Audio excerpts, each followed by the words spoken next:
See, it's interesting because I'm kind of somewhere towards you, but also maybe not quite there for the reason that Francis was talking about. Like, if there was a religion that didn't require me to believe in God, I think I'd probably sign up. Yeah, so what about Buddhism? Sound nice to you? People, again, they say things like, well, what about a religion where, you don't need to believe in a God? What about a religion where you don't actually need to meet up and have religious observance? Well, and it seems like what we're saying is like, the further away you get from what would traditionally be called a religion, the better it gets. It's like, yeah, that's what I'm saying in so many words. The further away you get from religion, the better your religion is, of course. But what does that say about the concept of religion as a whole? I mean, how are we defining religion here? It's a very difficult thing to define. Most scholars will go for a kind of family resemblance model. There's not like a list where every religion has all of them, and if it doesn't have one of them, it's not a religion. So you'll have things like belief in God, moral code, community ethos, and you don't need all of them, but they kind of, as long as there's enough of them there. But like, what we're beginning to do is kind of pluck these away until we're just left with these singular characteristics like community ethos. And we're saying, I guess we could technically call that a religion. It's like, you're welcome to that if you want, but I really don't think that's what people mean when they lament the removal of religion from society. I mean, what if we replaced the state religion with that kind of pseudo-spirituality, that kind of like vague notion of like something other? Like, we wouldn't be a religious state at all. We'd just be a state who has a strange metaphysical thing that it sometimes references when it talks about community ethos, right? If we're talking about religion, let's talk about religion. If we're not talking about religion, then let's not label it religion just to keep ourselves kind of satisfied, No, I hear what you're saying. I guess what I'm saying is, I mean, one of the fundamental transformations in human history was when we went from the kind of pagan religions, where the temple, it was a house of God, where actually ordinary people weren't allowed inside. It was just serviced by the priests, to being the church being the house of the people, where people would come together, right? I mean, look at what's happening now in our society. People have made politics a religion and have split along a kind of faith, let's say, not maybe a religion, but people have become very religious about their politics. It feels like to me, maybe you don't agree, but I don't know. I mean, I agree, but can you name a time in history when that hasn't been the case? No, I think it depends. My point is that I feel like increasingly there's nothing that binds society together beyond those divisions. So, for example, in a country which was strongly Christian, let's say, people might be left or right or conservative or Labour, but there would be a set of commonly held customs or values that they would all share, that at the end of the day, they would say, well, yes, we are all British or we're all Christian or whatever it might have been. Now I feel like the fractures are becoming so much stronger and so much bigger because there is not a glue that binds us together. And I hear you that, that there's a lot of superstition and irrationality when it comes to religion. I just wonder whether the social impact of having these, you might call them delusions, Richard Dawkins might call it a delusion, which it does.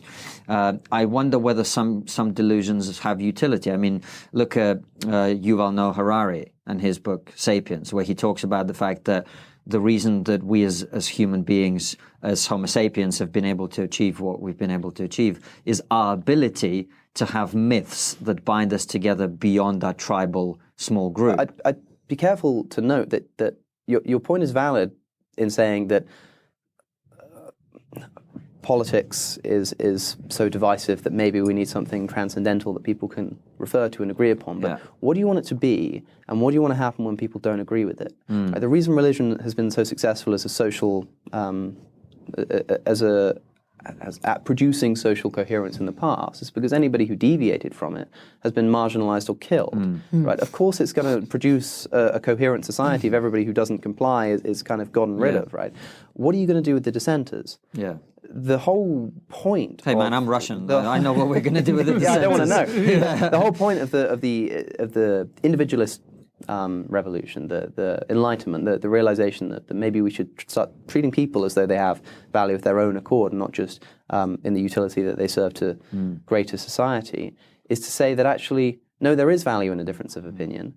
And if that means that we have to give up these cherished institutions of religion, which ostensibly have caused social cohesion and progression, but when we really analyze it, have actually caused a lot of disruption, have actually caused the opposite, right? For every example you can give of religion producing a well-oiled, functioning society. I can give you an example of where it's completely destroyed one, right? It does both, and it's one of those trade-offs that we have to make, right? And to me, I think that firstly, most people wouldn't be comfortable with the idea of admitting something is false, but saying that we're going to just accept it and use it as though it's true anyway. I mean, I've got no problem with people accepting religious ideas, recognizing that they're false, but kind of embracing the ethos and living by those principles anyway. I think that's what someone like Jordan Peterson does. I don't think he actually believes in the metaphysical claims of Jesus' resurrection, but he sees a great mythical meaning in it. That's fine. You know, again, he's welcome to that.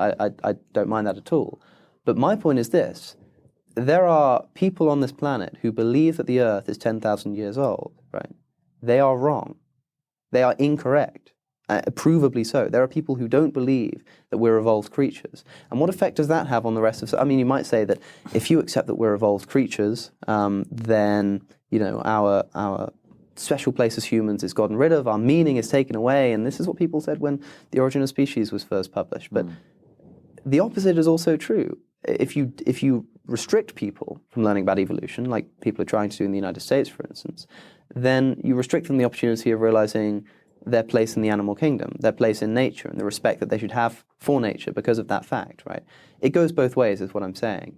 But as a philosopher, I'm interested in what I think is true and arguments that I think have rational grounding for them. And so, I don't know, if somebody came along to you in any other field other than religion and said to you, listen, I've got this thing that I believe, and you say, well, here's why I think it's not true, and you go, yeah, you know what, you're actually right. I mean, I don't think it is true, but yeah, I just kind of like it. But let me put a counterpoint to your final point, which is about the utility of false beliefs.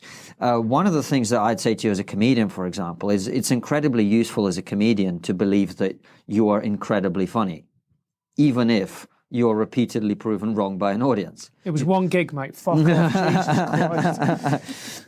But anyone will tell you that confidence is a huge thing in almost any career, in any profession. The belief that you are able to do something helps you do that thing better. Yeah. Even if maybe you're not actually that good at that thing. Yeah, but I mean, the difference is that firstly, like, you recognize that it's being used as a tool, right? It's what I think Brett Weinstein has called these metaphorical truths.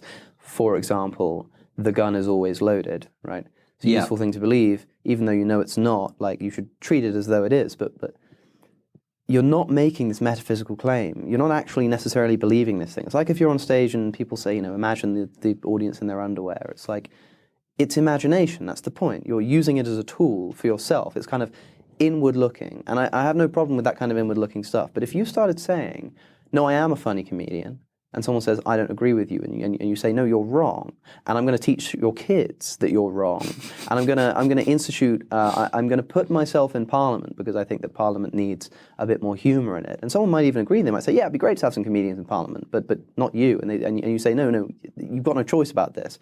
Then people might start saying, actually, this is going beyond just a tool, and you're going to have to actually be a lot more justified in your claims that you are quite funny. I mean, that the Church of England has 26 seats in our upper parliamentary house reserved for its bishops, right? The only other country I can think of that does that is the Islamic Republic of Iran, right? It's absurd. How, in what other area would we allow this, right? Like, if we had 26 seats in the House of Lords reserved for white people, and someone said that's absurd and racist, and someone said, oh, well, I know, but like it's probably quite useful for like British nationalism. They'd be like, what are you talking about? This is absurd. Like, as soon as you start putting this into our politics, not just our politics, but our political institutions, you're going to have a hell of a lot more justification for that. I've got no problem with people doing it for themselves. You know, what you believe in private, what you believe in, and what helps you get through the day, gets you out of bed in the morning, that's no business of mine. But if you start trying to teach it to my children, if you start trying to get schools funded by the government that proselytize this nonsense, then I'm going to call it what it is.